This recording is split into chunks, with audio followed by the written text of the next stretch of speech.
Praise the lord. Bless food रेसिपीमध्ये आपणा सर्वांचं खूप मनापासून स्वागत. आणि आज आपण करडईची भाजी कशी करायची ती बघणार आहोत. तर इथे आपण आज करडईची भाजी बघतोय. तर मस्त हिरवीगार कोवळी अशी ही करडईची भाजी आहे, जी पाण्याची खुडून घेतलेली आहेत आणि स्वच्छ धुवून घेतलेली आहेत. कोणत्याही पालेभाज्या करताना आधी त्या स्वच्छ धुवाव्या लागतात, नाहीतर भाजी केल्यानंतर खरखर लागते. कारण हे मातीमध्ये असतं, तर मातीचा थर किंवा मातीचे कण राहिल्यामुळे माती अशी भाजी खरखर लागू शकते. त्यामुळे आधी घेताना एक 4 ते 5 पाण्याने स्वच्छ भाजी धुवून निथळून घ्यायची आहे.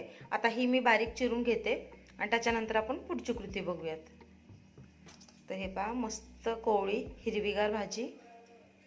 तर हे पहा, भाजी मी मस्त बारीक चिरून घेतलेली आहे. बघू शकता तुम्ही, मस्त हिरवीगार.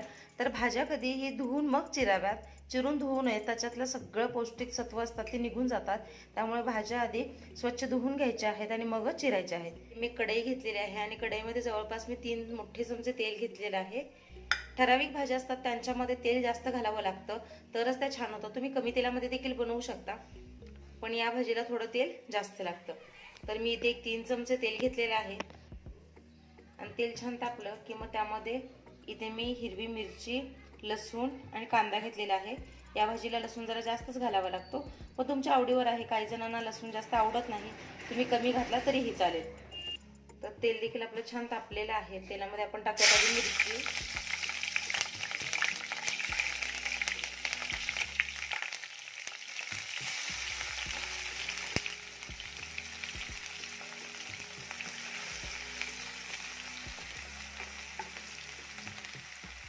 तर लसूण मिरची टाकल्यानंतर छान असं करपूस लसूण भाजून घ्यायचं आहे. कच्चा लसूण ठेवला तर त्याचा वास येतो. छान असं तेलामध्ये करपूस लसूण भाजला तर फ्लेवर भाजीला खूप छान येतो. तर मिरच्या देखील तिखट जास्त कमी जास्त तुमच्या आवडीवर तुम्ही घालू शकता.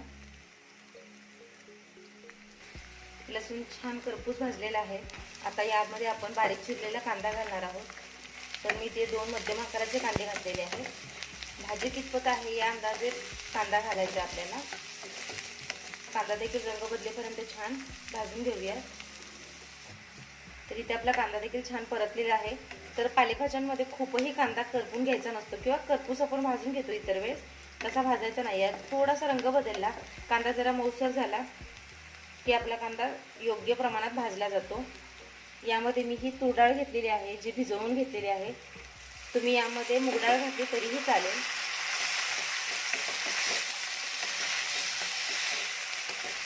यामध्ये थोडीशी डाळ आपण परतून घेणार आहोत. तेलामध्ये डाळ जरा परतली की चवीला छान लागते. आता आपण जी भाजी चिरून घेतलेली आहे ती घालूया.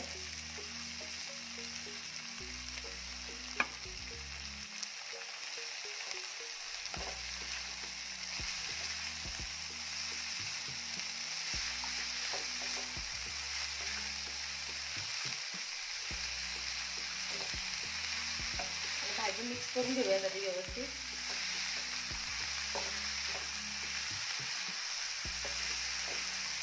तर पालेभाज्या दिसताना आधी जास्त दिसतात, पण जशा त्या शिजतील त्यामधलं पाणी सुकून भाज्या आटतात, म्हणजे कमी होतात. त्यामुळे जे नवीन करणारे असतात त्यांना पालेभाज्यांचा अंदाज येत नाही.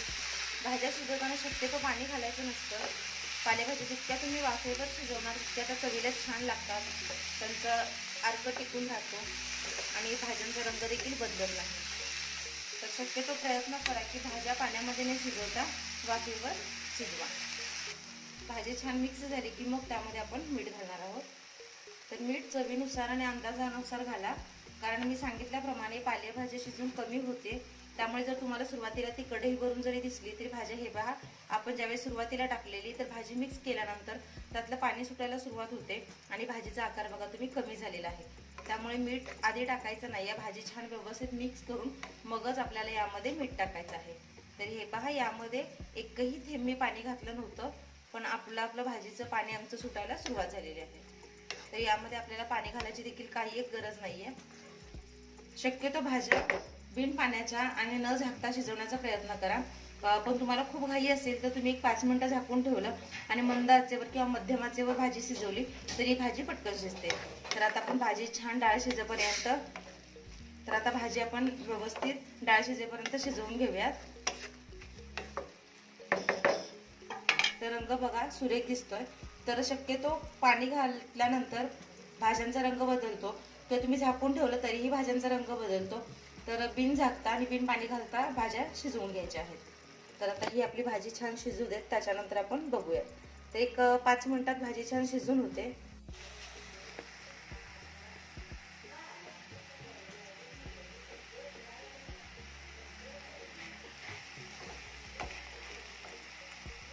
हे पहा भाजी छान शिजलेली आहे, डाळही छान शिजलेली आहे. आता आपण यामध्ये टाकणार आहोत शेंगदाण्याचं कूट. तर शेंगदाण्याचं कूट आधी टाकायचं नाही आहे, भाजी पूर्ण शिजणार म्हणजे अगदी एक 90% भाजी शिजते आणि 10 मिनिटं थोडीशी राहते, त्यावेळेस शेंगदाण्याचं कूट टाकायचं आहे. शेंगदाणे जर आधी टाकले तर भाजी करपण्याची शक्यता असते, म्हणून आधी आपण भाजीमध्ये शेंगदाण्याचं कूट टाकत नाही आहोत. आता आपण शेंगदाण्याचं कूट टाकल्यानंतर फक्त 1 ते 2 मिनिटं भाजी छान परतून घ्यायची आहे आणि मंद आचेवर ते शिजू द्यायचं आहे. तर राहिलेलं पाणी देखील आटेल आणि आपली भाजी मस्त तयार होईल. हे पहा 2 मिनिटात भाजी आपली मस्त तयार झालेली आहे. रंग बघू शकताय तुम्ही, रंग देखील छान टिकून राहिलेला आहे. तर भाजी आपण बिन पाण्याची आणि बिन झाकता शिजवलेली आहे, त्यामुळे त्याचा रंग टिकून राहिलेला आहे. तर अशा पद्धतीने मस्त करडईची भाजी तयार झालेली आहे. तुम्ही देखील नक्की ट्राय करून बघा. मला आशा आहे रेसिपी तुम्हाला समजली असेल, आवडली असेल. आवडल्यास लाईक, शेअर, सबस्क्राईब करा आणि अशाच पारंपरिक आणि नवीन रेसिपीसाठी ब्लेस फूड रेसिपी आपले चॅनल सबस्क्राईब करायला विसरू नका. तर पालेभाज्या शरीरासाठी अगदी पौष्टिक असतात आणि खूप सारे त्याच्यामध्ये गुणधर्म असतात, औषधी देखील.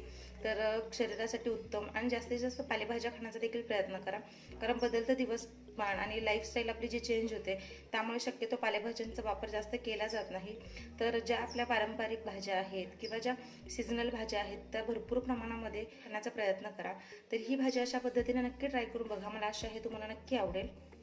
रेसिपी बघितली त्याबद्दल धन्यवाद आणि ही रेसिपी तुम्ही अशा पद्धतीने नक्की ट्राय करून बघा आणि तुमच्या प्रतिक्रिया मला नक्की कळवा.